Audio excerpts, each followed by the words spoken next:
बलिया में इमरजेंसी की 50वीं बरसी पर सियासी घमासान। जेल पर सवाल से मंत्री निरुत्तर, विरोधियों ने साधा निशाना। नमस्कार, मैं शबीना परवीन और आप सभी देख रहे हैं मेरे साथ भारत मीडिया। उत्तर प्रदेश सरकार के आयुष चिकित्सा एवं औषधि राज्य मंत्री दयालु मिश्रा बलिया में इमरजेंसी की 50वीं बरसी पर काला दिवस सभा में शिरकत करने पहुंचे थे।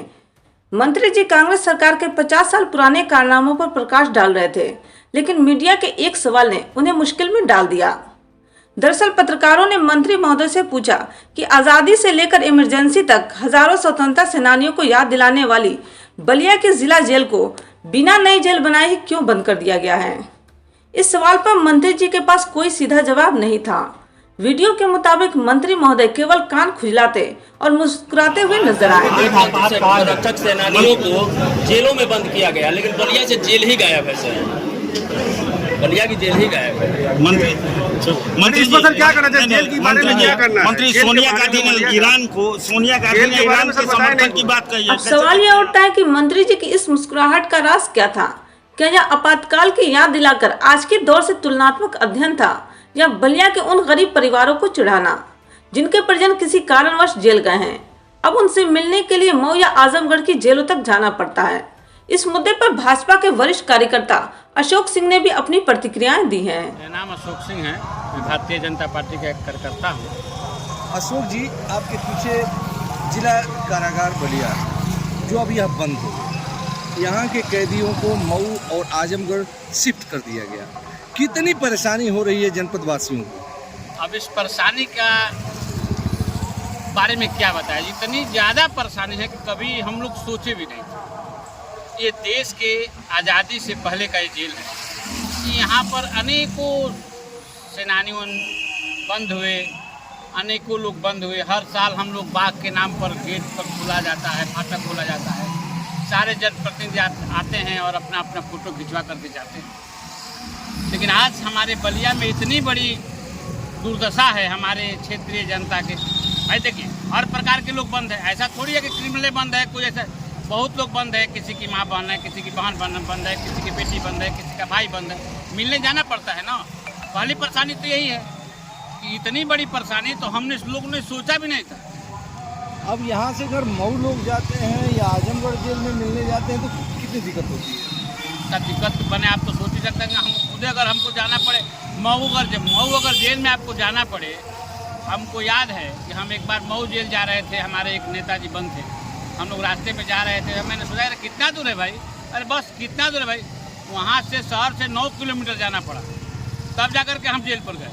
अब समझिए कि 9 किलोमीटर जाने में कितना टाइम लगा होगा भाई। परेशानियाँ मतलब कहीं ना कहीं इस जेल को बंद करने से पहले जेल की व्यवस्था देनी चाहिए थी। पहले सबसे पहला काम था कि हमारे यहाँ जेल को शिफ्ट ही नहीं करना चाहिए था। अभी हमारे बैरिक सब ठीक हैं। हमारे चारों पांचों बैरिक जा करके देख लीजिए, उसमें पानी नहीं लगता, तो आज भी ठीक हैं। ऐसा नहीं कि टूट के गिर रहे हैं, ऐसा कुछ नहीं है। आज सरकारी अधिकारी और सरकार आज से 50 साल पहले जो इमरजेंसी लगी थी उस दिवस को याद करके काला दिवस मना रही है। तो क्या बलिया के लिए ये काला दिवस नहीं है? आज तो हमारे बलिया के लिए सबसे बड़ा काला दिवस है।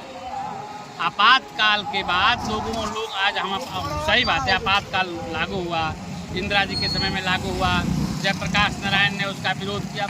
बहुत लंबी कहानी। और इसी जनपद से जयप्रकाश जी भी थे, और इसी जनपद से जयप्रकाश जी थे, इसी जनपद से चंद्रशेखर जी थे, इसी जनपद से भरत सिंह जी थे। इस समय से तमाम लोग बंद हुए। बंद होने के बहुत नाम है, लेकिन आज हमारा दुर्दशा देखिए। सबसे पहले हमारे जेल को इस सरकार में भी काला दिवस आज मनाने की स्थिति जिला जेल बलिया है। हाँ, ये एकदम है, इसका कोई नहीं, एकदम काला दिवस है। बिना नई जेल के लिए जमीन या धन की व्यवस्था किए पुरानी जेल को बंद कर देना कहीं न कहीं सरकार के लिए किरकिरी का सबब बन रहा है। बताया जा रहा है कि बलिया के भाजपा कार्यकर्ता भी इस व्यवस्था से नाराज हैं, लेकिन अपनी बात किससे कहें यह समझ नहीं पा रहे हैं। लोग तो यहाँ तक कह रहे हैं कि मंत्री जी की हंसी पर मनोज तिवारी का वह गाना फिट बैठता है, ही हंस देले रिंकिया के पापा। इस मुद्दे पर अल्पसंख्यक मोर्चा के जिला अध्यक्ष जावेद अख्तर का बयान भी सामने आया है। बलिया भारतीय जनता पार्टी अल्पसंख्यक मोर्चा का जिला अध्यक्ष 14 मई 2025 को उत्तर प्रदेश सरकार के हज बोर्ड के सदस्य नामित हुए हैं। जावेद जी, बलिया में एक जेल थी, अब कहाँ है? जेल के लिए ज़मीन ढूंढा जा रहा है। जेल अभी मऊ और बनारस शिफ्ट किया गया है। बहुत जल्द बलिया में जेल का निर्माण होने वाला है। जो मैं पूछ रहा हूँ बस ना बताइए। बलिया में एक जेल थी, अब कहाँ है? जेल अभी जहाँ है वहीं पे है। क्या उसमें कैदी हैं? नहीं, कैदी नहीं है। कहाँ है? मऊ और बनारस शिफ्ट किया गया। आप रूलिंग पार्टी के अल्पसंख्यक मोर्चा के आप जिलाध्यक्ष हैं, क्या लगता है कि बलिया वालों को कष्ट हो रहा है? दिक्कत है, लेकिन बहुत जल्द जेल का निर्माण माननीय मंत्री जी करने जा रहे हैं। दिक्कत है। आपातकालीन भी है। आपातकाल की बात याद कर रही है बीजेपी। क्या आपातकाल से भी बदतर काल नहीं है बलिया वालों के लिए? 40 रुपये की मिलाई, 40 रुपये की मिलाई में लिट्टी और 400 भाड़ा। दिक्कतें आ रही हैं, लेकिन जल्द आ रही हैं। दिक्कतें आ रही हैं। फिलहाल बलिया में जेल का मुद्दा सियासी गलियारों में गरमाया हुआ है और मंत्री जी की यह मुस्कुराहट चर्चा का विषय बनी हुई है। आज की खबरों में इतना ही। बने रहिए हमारे साथ और देखते रहिए भारत मीडिया।